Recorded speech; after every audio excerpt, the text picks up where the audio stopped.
Imagine it coming true. Yeah. Imagine it can be you. Hey. No worries and you on top. It's nothing to dodge them bullets when niggas start taking shots. Some people ain't who they say they is.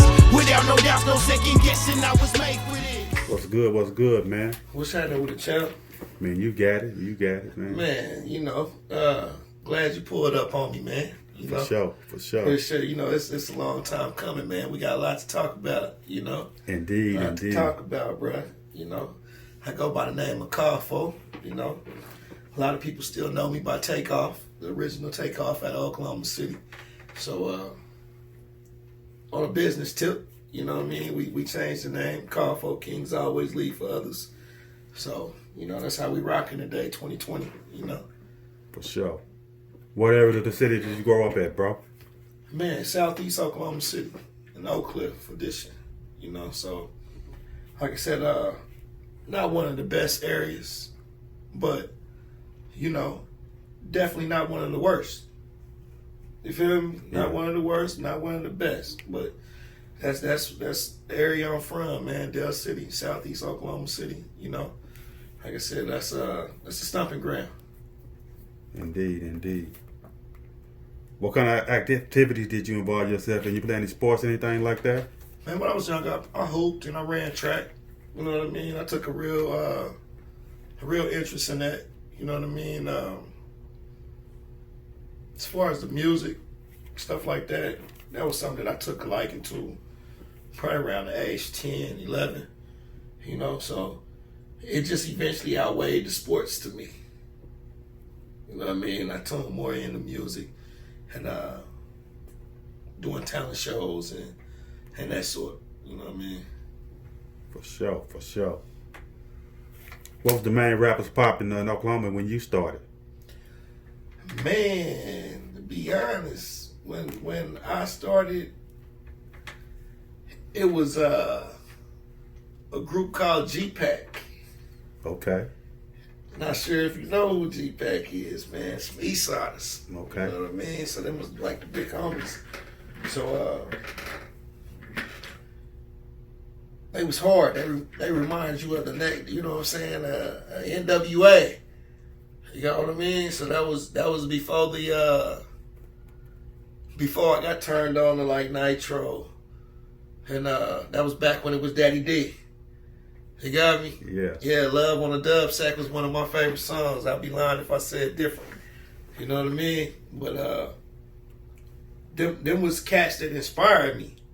You know what I'm saying? I was young. You know what I mean? So all that was inspiring to me. Like, man, this is from right here.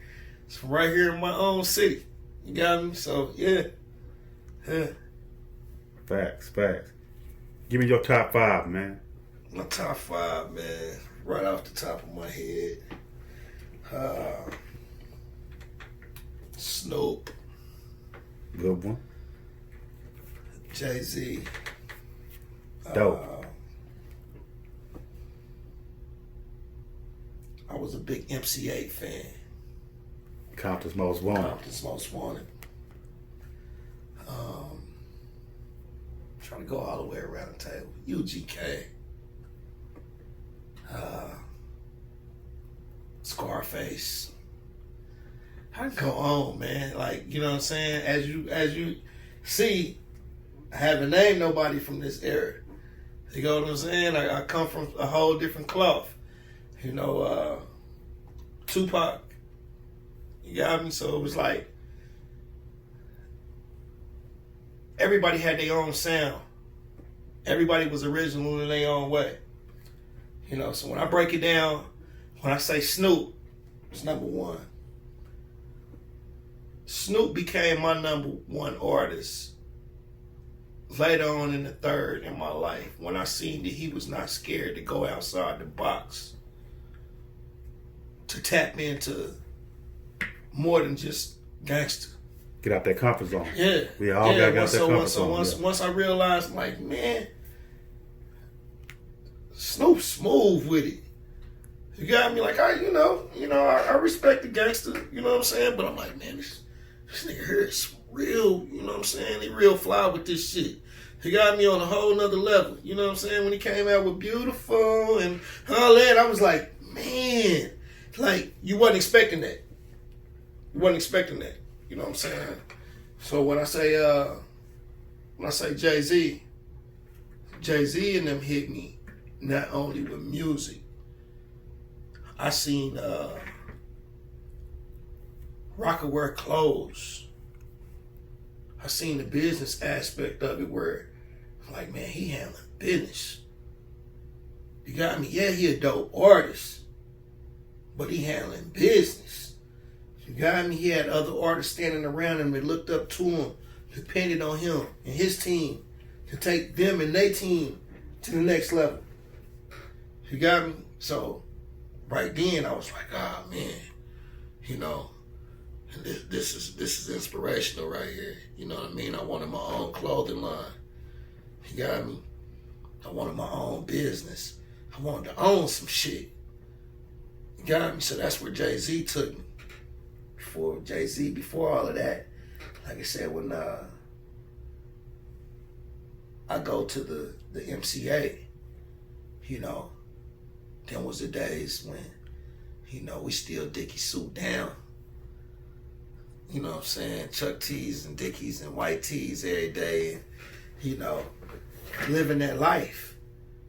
You got what I'm saying? So Compton's Most Wanted was, man, nigga, it was a hell of a storyteller. He was just painting the picture, and it was just so vivid. You got what I'm saying? You just, hey man, I need to hear that shit again. You got me? For sure, for sure. So, growing up in the hood, straight up menace, all that. Yeah. So you know, then you got, when I say Tupac was just heartless. When I say that, he didn't get two fucks about what it was he said, how it was he said it. You got me? So he showed us the real freedom of speech in the music. So if you was ever trying to filter your shit, like, nah, I ain't gonna say that. I ain't gonna. Pac would come out and just like, nigga, I should've. Fuck it. I'm gonna just say it how I want to say it. You know what I'm saying? I know I've been listening to music forever, but just as quick as Pac would get on some righteous shit, he get on the street shit with us too. And it was like, nigga, don't bite your tongue no more. You know what I'm saying? Say what the fuck you want to say, mean what you say. You know what I mean? So Pac got a whole different respect out of us. You know what I mean? When I go to Scarface, oh man. Nobody could tell the story like Face. Facts. Nobody could tell the story like Face. He made you feel like his story was your story. You know what I'm saying? It was like, you know, when somebody can talk about what we call the ghetto, then, you know what I'm saying? You don't really hear that term too much no more. We call it the ghetto then. And you was really living in the ghetto, and you knew the struggles of the ghetto. You know what I'm saying? This was homie touched on. You feel me? You really came from motherfucking slanging crack in the whole nine. Like, this what he touched on. You got me? But he also gave us that shit while delivering a message. You know what I'm saying? So you had to be open-minded to the message. You know what I mean? So Scarface was deep. You know, he gonna hit home with you. But he also gonna say some shit to make you think about how you living. You got me? So, like I said, it was some of my tops. You know, right out the gate. You know what I'm saying? Just some of my tops. You know what I mean?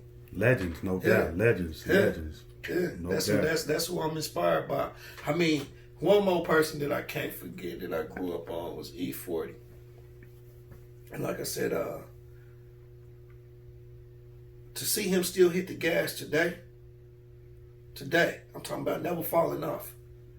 You know what I mean? We ain't had no breaks. We ain't had no intermissions with 40. 40 coming back as soon as you least expect it. You know what I'm saying? Every time, you know what I'm saying? So it's like a reminder that there is no age cap on dopeness. You know what I'm saying? There's no age cap on this music. Facts. That man will still be giving it to us until, what they say, when he ready to retire. You know what I'm saying? Either you got it or you don't. Facts. You know what I mean? So a lot of music that we hear today, I don't expect to hear that shit 20 years from now. Yeah. You know what I'm saying? Because there was no real to it. You know what I'm saying? Like I said, we come from, your shit couldn't sound like this niggas. You know what I'm saying? You wasn't gonna get no recognition. You wasn't gonna get no approval stamp on your shit. The first thing they was gonna say, man, that shit sound like Wutu. You got me? Wasn't nobody they wasn't gonna give you a full salute for that shit. If anything, the nigga that you sound like was gonna come out and get on your head. You know what I'm saying? Because he understand what you trying to do. You know what I mean? And so, you know, when somebody trying to market themselves, they not gonna allow you to put yourself in position to fuck up their marketing. You got me? So that's what we had. We got to see all of that. You know what I'm saying? That's why I'm like, back then, niggas was versatile. They had their own styles. You know what I'm saying? You didn't have to worry about Snoop coming out sounding like Killer Mike. You know what I'm saying? No shit like that. It's like everybody was different in their own way. And that's how we embraced the music then. Like I said, there's nothing to turn on videos today or the radio today. And you're going to hear it within a 30-minute period. Within 30 minutes. I'm going to hear such and such. Man, that shit sounds so close to what I just heard 15 minutes ago. It's another nigga. But that shit sounds, it's on the same page. It's on the same note. And like I said, time changed everything. So I don't knock where music is at today. I don't knock where we at with it. I'm just saying I come from some different shit. You know what I'm saying? I come where the only way to get real respect through this shit is you had to be you. You couldn't come out sounding like nobody else. You know what I'm saying? You had to really give the people a reason to support you. You know what I mean? You had to. Like that wasn't an option. You got me? Like I said, it's nothing today. I feel like today is more trendy. Niggas didn't give a fuck about trends back then.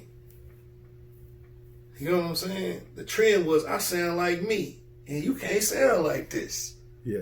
That was the trend. You know what I'm saying? It wasn't no, you know what I mean? Yeah, that shit dope, nigga. We need something like that. They gonna come at you. Yeah, we need something like, nah, that wasn't that. That's not, we never even fed into that shit. Call that shit biting. Yeah, period. Period. There ain't no way around it. You know what I'm saying? So, like I said, the music scene here in Oklahoma City, it's real diverse.